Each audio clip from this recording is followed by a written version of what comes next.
ஐயா இறந்ததுக்கு கூட என்னால வர முடியல. இந்த வீட்டுக்கு வரக்கூடாதுன்னு என் புருஷன் சொல்லிட்டாரு. உயிரோட இருக்கும் போதே போக முடியலையே, செத்ததுக்கு அப்புறம் எதுக்கு போகணும்னு ஒரு வீம்பு வந்தது.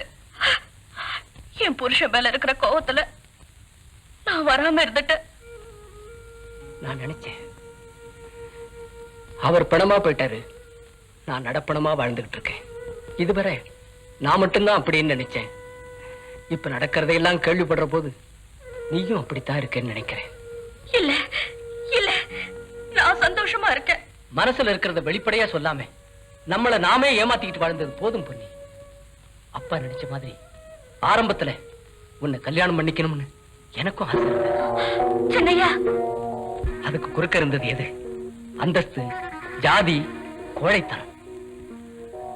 நடந்தது நடந்து போச்சு. இந்த வீட்டிலேயே வளர்ந்த பனி, இந்த வீட்டு சூழ்நிலையும் பழக்க வழக்கமும் உன்னோட கலந்து போன பின்னால ஒரு புதிய சூழ்நிலையில உன்னால சந்தோஷமா வாழ முடியாது. இது யாரோட குற்றமும் இல்லை, இயற்கையினுடைய குற்றம். இப்ப கூட நாம 2 பேரும் நினைச்சா ஒரு புதிய வாழ்க்கை அமைச்சுக்கலாம். சின்னையா. ஆமா பொன்னி, அதுக்கு தைரியம் வேணும். பிடிக்காத புருஷனோட அல்லது மனைவியோட தினமும் சண்டை போட்டுக்கிட்டு நிம்மதி இல்லாம வாழ்றதை விட நாம விலகி போறது நிச்சயமா தப்பில்லை. ஏன்னா ஒரு விதத்துல அது அவங்களுக்கு நிம்மதி. இது என்னோட யோசனை தான், நான் உன்னை கட்டாயப்படுத்தல.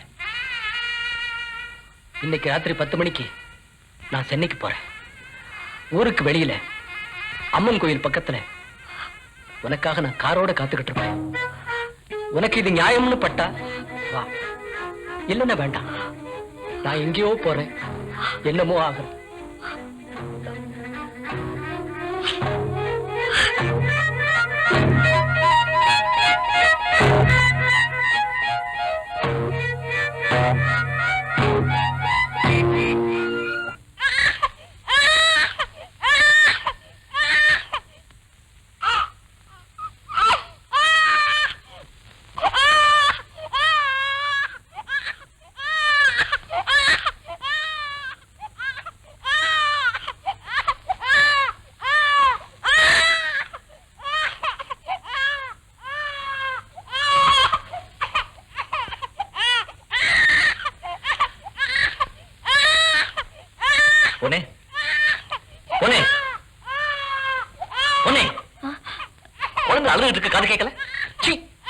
முதல் தடவையா குழந்தை சிறுனா கூட பெத்த தாய் தூக்கத்திலிருந்து முடிச்சுக்கணும். இது தொண்டையை பிச்சுக்கிட்டு அழுவுது, நீ முடிச்சுக்கிட்டே தூங்குற. நான் கவனிக்கல. எதான் கவனிச்சிருக்க? குழந்தைக்கு சரியா பால் கொடுத்திருக்கியா? என்ன குழந்தை சாப்பாடு போட்டிருக்கியா? இல்ல வீட்டை தான் நல்லா கவனிச்சிருக்கியா? உன் உலகம் தனி, உன் நினைப்பு தனி, உன் ஆசைகள் தனி, உன் கனவுகள் தனி. கல்யாணத்துக்கு முன்னாலேயே உன் குணம் தெரிஞ்சிருந்தும் நான் உன்னை கட்டிக்கிட்டேன். ஏன் தெரியுமா? எப்படியாவது உன்னை மாத்திட முடியுங்கிற நம்பிக்கை இல்லை. ஆனா நீ மாறவே இல்லை. என்ன உனக்கு பிடிக்கலன்னா கல்யாணத்துக்கு முன்னாலே சொல்லிருக்கணும். இப்படி கல்யாணத்தை பண்ணிக்கிட்டு என் கழுத்தை இறக்க கூடாது. பொருத்தம் இல்லாத நம்ம 2 பேரையும் சேர்த்து வச்சு விதி விளையாடுது. இனிமே இந்த நரகத்திலிருந்து நான் மீளவா முடியும்? கடைசியா சொல்றேன், ஒரு மனுஷனை தெய்வமாக்குறது பொம்பளைதான், மிருகமாக்குறது பொம்பளைதான். நீ என்ன தெய்வமாக்க வேண்டாம், மிருகமாக்கிடாத.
சர்வமங்கள மாங்கல்யே திவே சர்வார்த்தசாதகே சரண்யே த்ரியம்பகே தேவி நாராயணி நமோஸ்துதே மாங்கல்யம் தந்து நானேன மம ஜீவன ஹேதுனா கண்டே பத்ராணி துர்பகே த்வம் ஜீவதரத சதம் சதமானம் பவதி சதாயம் புருஷः சதேந்திரியே ஆயுர் தேவேந்திரியே பிரதிஷ்டதி.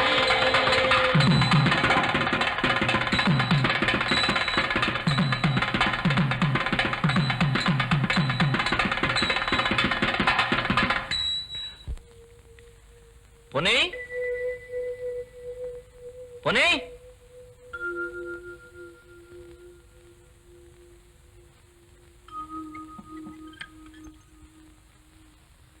அண்ணே, உங்களுக்கு விஷயம் தெரியுமா?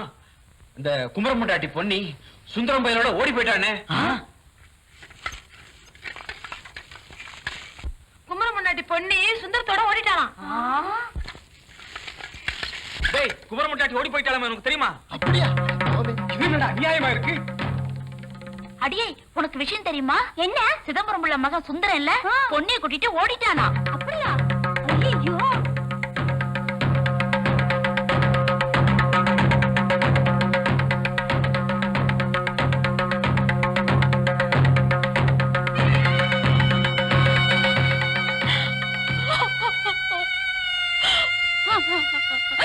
குடும்பமானத்தை சூறையாடிட்டாளே சண்டாடி.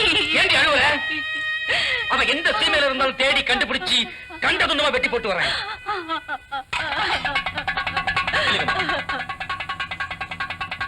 இப்போ ஓடி போனது இந்த சின்ன கிராமத்துக்கும் இங்க இருக்கிற கொஞ்சம் பேருக்கு தான் தெரியும்.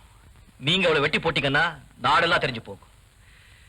இன்னும் அவளோட பொண்டாட்டி ஓடி போயிட்டா, பெத்த அப்பனே மகளை வெட்டி கொன்னான்னு எல்லா விவரங்களையும் போட்ட ஓட பேப்பர்ல போடுவாங்க. நீங்க அவளை வெட்டி போட்டா அவளுக்கு ஏற்பட்டிருக்கிற கெட்ட பேர் போயிடுமா, இல்ல நம்ம குடும்பத்துக்கு பூர்வமான திரும்பி வந்துடுமா? நாம தெருவில் போயிட்டு இருக்கும் போது பண்ணி சேத்துல விழுந்து சேர நம்ம மேல பட்டா, அதுக்கு பதிலாக நாம சேத்துல விழுந்து பண்ணி மேல சேர்த்து வீச முடியாது. நம்மளை பொறுத்த வரைக்கும் அவளை மறந்துடுறதா நல்லது. மறக்கிறதா? செத்துட்டா மாப்பிள. அவ உங்களுக்கு பொஞ்சாதி இல்ல, எனக்கு மகை இல்ல. தலைமுடிகிறோம்.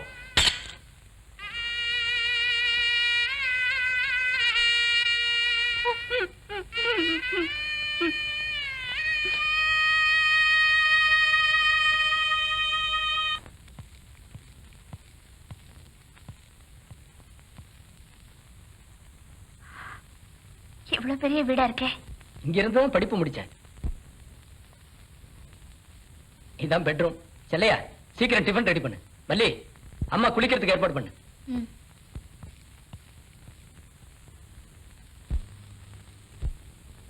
அடியே, வந்திருக்கிறது யார் தெரியுதா? நம்ம ஊரு பஞ்சாயத்து ஐயா விஸ்வநாதருடைய பொண்ணு. அடியாத்தே, அந்த தம்பி குமரம் பொண்டாட்டியா? ஆமா. அப்பேற்பட்ட புருஷனை விட்டுட்டு ஓடி வந்துட்டாளே, என்னால நம்பவே முடியலையே.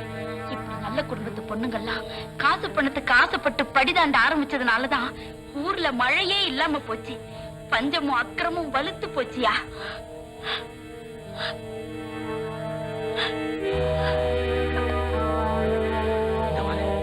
கழுத்துல போட்டிருக்காளே குமரன் கட்ட தாலி, அதை அறுத்தறிஞ்சிட்டு புது தாலி போட்டுக்குவாளோ? சொல்ல முடியாது. படிதாண்டி வந்தவ எதையும் துணிஞ்சு செய்வான்.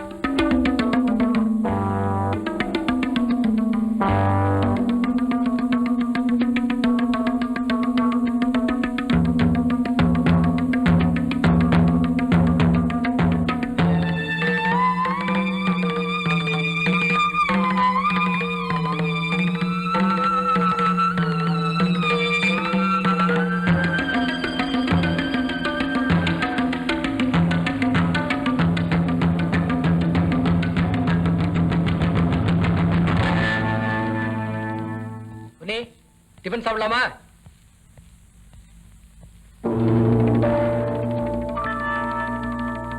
பொன்னி, பொன்னி,